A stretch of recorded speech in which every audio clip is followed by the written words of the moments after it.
ప్రభుత్వాలను అడిగేందుకు నిలదీసేందుకు జాగృతి జనం పాట పట్టిందన్నారు ఎమ్మెల్సీ కవిత.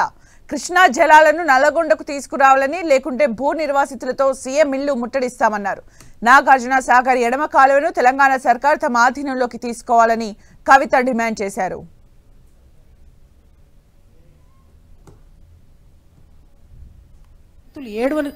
17 సంవత్సరాలు 15 సంవత్సరాలు 11 సంవత్సరాలు ల్యాండ్ అక్విజిషన్ అవుతుంది.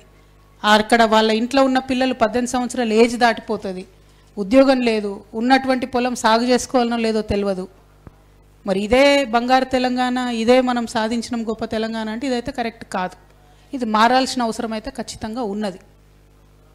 దీనికోసం కేసీఆర్ గారిని లక్ష తిట్లు తిట్టి అధికారంలోకి వచ్చిన కాంగ్రెస్ పార్టీ ఏం చేస్తుందో చెప్పాల్సినటువంటి అవసరం ఉన్నది. నేను నిన్న చెప్పినట్టుగా ఒకవేళ చెప్పకపోతే కృష్ణా నదీ జలాలను నల్గొండకు తేవడంలో ఈ ప్రభుత్వం కూడా అలసత్వం ప్రదర్శిస్తే తొందరలోనే భూ నిర్వాసితులందరినీ తీసుకుపోయి ముఖ్యమంత్రి గారు ఇంటి ముంగట కూర్చోవడం జరుగుతుంది. ఎందుకంటే 17 ఏళ్ళు 15 ఏళ్ళు 16 ఏళ్ళు ఆగి ఆగి ఆగి వాళ్ళకి ఏడవడానికి కూడా కన్నీళ్ళు కూడా ఇంకిపోయినటువంటి పరిస్థితి ఉన్నది.